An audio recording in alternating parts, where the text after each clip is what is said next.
নমস্কার,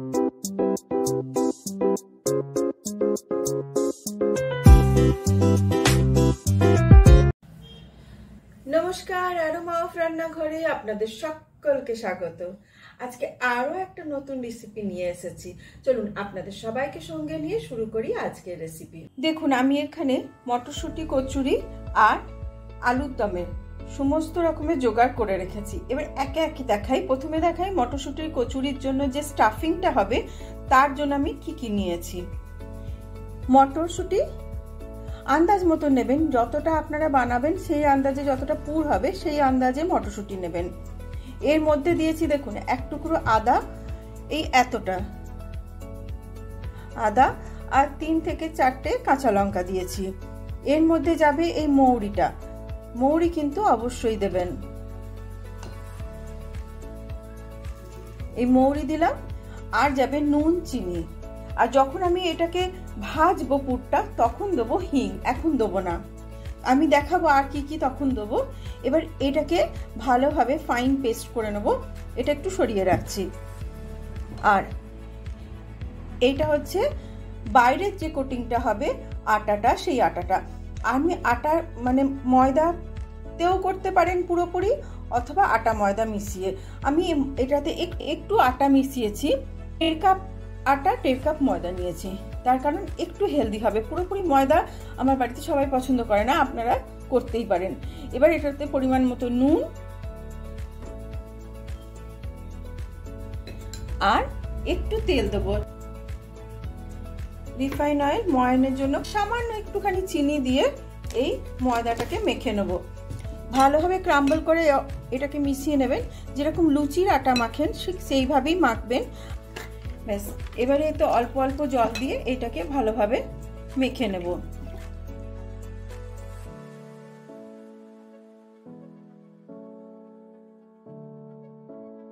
আটা মাখা হয়ে গেছে, এইরকম হবে। এটাকে আমি কভার করে রেখে দিচ্ছি। নেক্সট দেখাচ্ছি আলুর দম কিভাবে হবে, তার জন্য কি কি লাগবে।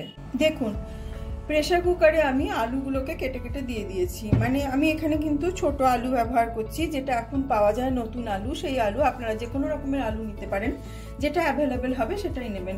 এর মধ্যে খালি নুন যাবে, দিয়ে এটাকে সেদ্ধ করতে বসিয়ে দিচ্ছি। 3 থেকে 4টে হুইসেল দেবো, কারণ এটা নতুন আলু একটু ঠান্ডা হলে শক্ত হয়ে যায়, তার জন্য এটা ভালোভাবে সেদ্ধ হতে হবে। এর জন্য একটা মশলা তৈরি করব, সেই মশলার জন্য কি কি লাগবে সেটা আমি দেখাচ্ছি। দেখুন, এখানে আদা, কাঁচা লঙ্কা, টমেটো নিয়েছি। আদাটা খুব বেশি দেবেন না, আবার খুব কমও না, এতটাই দিতে হবে আদা, যতটা আমি আলু বানাচ্ছি সেই আন্দাজে। আর যাবে তার সঙ্গে এই এতগুলো কাজু আর কিশমিশ, এটা দিয়ে একটা পেস্ট বানাবো। আর আলুর দম বানানোর সময় কিছু মশলা দেবো, সেটা আমি যখন বানাবো তখন দেখাবো। প্রথমে তো আগে মটরশুঁটিটাকে আগে ভালোভাবে বেটে নিয়ে আসি। দেখুন, আমি এখানে তাওয়া চাপিয়ে দিয়েছি গরম হতে, আর এদিকে আমি ওই বার্নারটাতে ওই আলুটা সেদ্ধ হতে দিয়েছি। এতে আমি তেল দিয়ে দিচ্ছি। আমি সর্ষের তেলে ব্যাটারটা বানাই। আচ্ছা, দেখুন তেল গরম হয়ে গেছে, কিছু ফোড়ন দেবো না, শুধু দেবো একটু হিং। হিংটা একটু বেশি করে দেবেন, তাহলে গন্ধটা খুব ভালো আসবে। এবারে এই যে মটরশুঁটিটা আছে, আমি জারটা অন্য জায়গায় ট্রান্সফার করে নিয়েছিলাম, পেস্টটা এবার ঢেলে দিলাম। এতে 1/3 টিস্পুন হলুদ গুঁড়ো দিচ্ছি, স্বাদ অনুযায়ী নুন দিচ্ছি। যেহেতু আমি কাঁচা লঙ্কা ইউজ করেছি তাই জন্য লঙ্কাটা একটু কম দিচ্ছি, একদম 1/4 টিস্পুন মতন একটুখানি লঙ্কার গুঁড়ো দিলাম। আর দেবো চিনি একটুখানি। এটা অনেকে ভাজা মশলা দেয়, কিন্তু আমি ভাজা মশলা দেবো না, তার কারণ মশলা যদি ওভার পাওয়ার হয়ে যায় গন্ধটা, তাহলে মটরশুঁটির যে অরিজিনাল ফ্লেভারটা সেটা নষ্ট হয়ে যাবে। সেই জন্য দেখুন, আমি এটাকে প্রায় মিনিট 7 হলে কুক করছি। এটা প্রায় হালুয়ার ফর্মে চলে এসছে, মানে এরকমই হবে।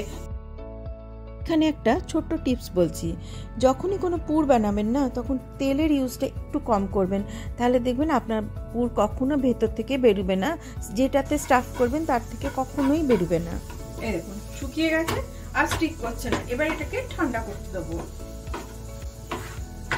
নেক্সট বানাচ্ছি আলুর দমটা। এটা ঠান্ডা হোক, তারপরে স্টাফ করে তারপরে এটাকে কচুরির আকারে করব। দেখুন আলু বয়েল হয়ে গেছে, আলু একদম এরকম ভাবে বয়েল করতে হবে। আচ্ছা দেখুন, ওই জারটাতে না মশলা বাটতে খুব অসুবিধা হচ্ছিল। আমি ওই যে কাঁচা মশলাগুলো রেখেছিলাম সেটা বেটেও নিয়েছি আর জারটাও একটু চেঞ্জ করে নিয়েছি। এই ছোট আলুর দম এমনি রুটি দিয়েও খুব ভালো লাগে, আমি তো মাঝে মধ্যেই এটা বানিয়ে খাই। আলুর অনেকগুলো রেসিপি আমার চ্যানেলে আছে, দেখবেন। তেল দিয়ে দিলাম। দেখুন এতে ফোড়নে দেবো তেজপাতা, একটুখানি এলাচ লবঙ্গ আর সাদা জিরে দিলাম, সরি এমনি জিরে। এই যে মশলা রেখেছিলাম এই মশলাটা ঢেলে দিচ্ছি।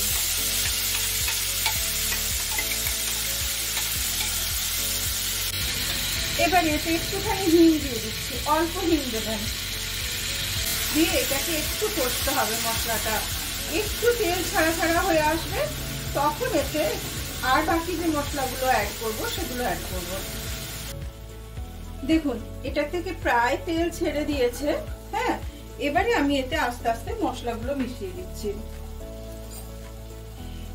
এতে অলরেডি কাঁচা লঙ্কা দেওয়া আছে, তাই অল্প একটুখানি লঙ্কার গুঁড়ো দিলাম, এই 1/3 টিস্পুন মতন দেবেন, তার বেশি দেবেন না। আর হলুদটা একটু কম দেবো, এই যে এতটা দিলাম, 1/3 টিস্পুনের মতোই। আর ধনে গুঁড়ো দেবো আর একটু জিরে গুঁড়ো দেবো, 1/2 টিস্পুন ধনের গুঁড়ো আর 1/2 টিস্পুন জিরে গুঁড়ো।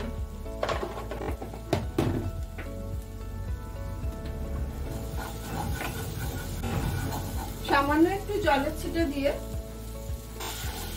আর এই অবস্থাতেই এখন আমি একটুখানি নুন মিশিয়ে দিচ্ছি, তাতে ভাজাটাও ভালো হবে আর মশলার টেক্সচারটাও ভালো হবে।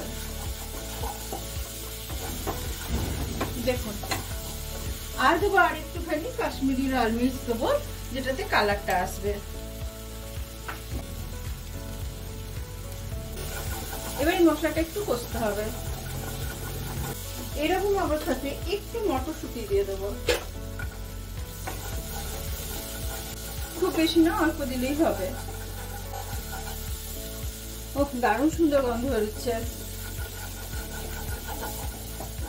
দেখুন মশলা থেকে প্রায় তেল ছেড়ে দিয়েছে। এইরকম অবস্থাতে এই যে আলু সেদ্ধ করে রেখেছিলাম এই আলুটা মিশিয়ে দিচ্ছি। এই দমটা কিন্তু ঝোল ঝোল হবে না, একদমই ঝোল হবে না, এটা পুরোপুরি গা মাখা মাখা হবে, মানে একদম মাখা মাখা, বা গ্রেভিটা আলুর সঙ্গে লেগে থাকবে, তবে গিয়ে খেতে ভালো লাগবে। খুব কম জল দেবো, যাতে আলু ভেতর অব্দি মশলাটা যায়, সেরকম একটুখানি জল দেবো, তার বেশি জল দেবো না। আর অল্প একটুখানি চিনি দেবো, কারণ নতুন আলুতে চিনি থাকে না, জাস্ট এই পুরো ব্যাপারটাকে ব্যালেন্স করার জন্য অল্প একটুখানি চিনি। নুন ঝাল সবকিছুর যে একটা টেস্ট যাতে ব্যালেন্স হয়, সেই জন্য একটুখানি চিনি দেওয়া। যারা চিনি পছন্দ করেন না অথবা খান না তারা চিনি স্কিপ করবেন। ব্যাস একটু ঢাকা দিয়ে এটাকে ফোটাবো, যাতে মটরশুঁটিগুলো সেদ্ধ হয়ে যায়। তারপরে সামান্য একটু ঘি ছিটিয়ে এটাকে অফ করে দেবো। দেখুন মিনিট 5 হয়ে গেছে, এটা আমি কুক করছি। এবারে এটা আমি খুলছি ঢাকনাটা।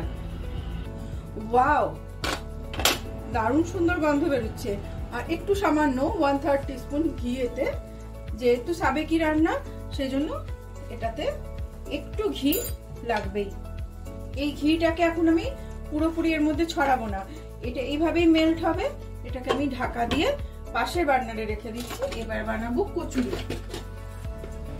দেখুন আটার আমি লই কেটে নিয়েছি, এই সাইজের লই কাটবেন। আর এই যে স্টাফিং এর জন্য পুরটা রেডি হয়ে গেছে, ঠান্ডাও হয়ে গেছে।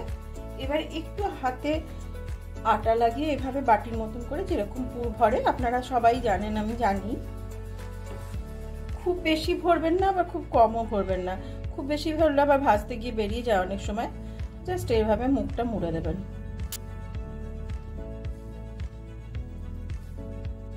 আচ্ছা আমি তেল দিয়ে বেলছি, যদি অসুবিধা হয় আপনারা ময়দা দিয়ে বেলতে পারেন।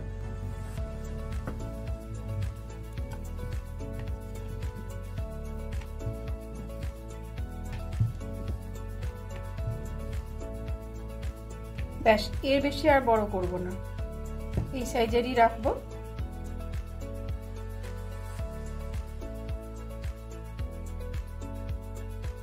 এভাবে আমি সবগুলো বেলে নিই, তারপরে ভাজার সময় দেখাচ্ছি। দেখুন আমি তেল গরম করতে দিয়েছিলাম, এবার একটা একটা করে লুচি এই কচুরিগুলো ভেজে তুলে নেবো। এই যে আমি বেলে রেখেছি, সবগুলো এখন ভাজবো না, কিছু ভাজবো, বাকিগুলো যখন খাবো তখন ভাজবো।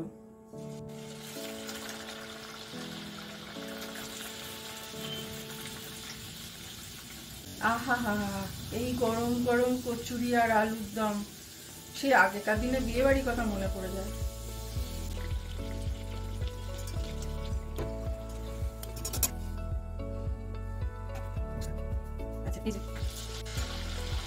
আচ্ছা হ্যাঁ, বিয়ে বাড়িতে কিন্তু কচুরি আলুর দম এখনো মাঝে মধ্যে দেখা যায়। তো এর মধ্যে কে কে বিয়ে বাড়ি খেয়েছেন এই কচুরি আলুর দম, একটু আমাকে প্লিজ কমেন্ট বক্সে জানাবেন।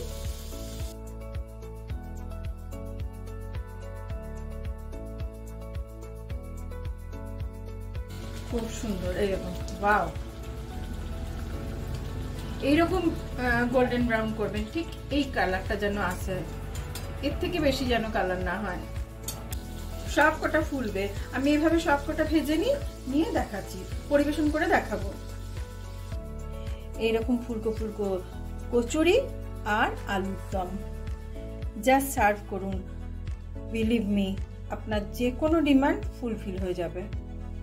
দারুণ খেতে হয়, একদিন এরকম ভাবে বানিয়ে আমাকে অবশ্যই কমেন্ট বক্সে জানাবেন। আর যদি ভালো লেগে থাকে তাহলে প্লিজ একটা লাইক, শেয়ার আর সাবস্ক্রাইব করবেন। আমি একটা কচুরিকে ভেঙে দেখাচ্ছি কতটা ভেতরটা সুন্দর হয়েছে, দেখুন এই দেখুন,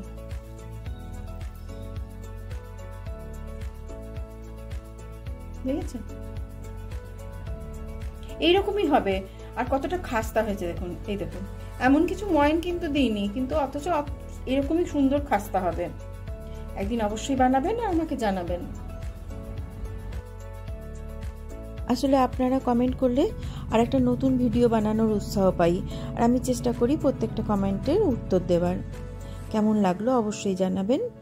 ভালো থাকবেন, সুস্থ থাকবেন। আর যে সমস্ত দর্শক বন্ধু এই ভিডিওই ফেসবুক পেজ থেকে দেখছেন তাদের কাছেও অনুরোধ রইল, প্লিজ চ্যানেলটাকে ফলো করবেন।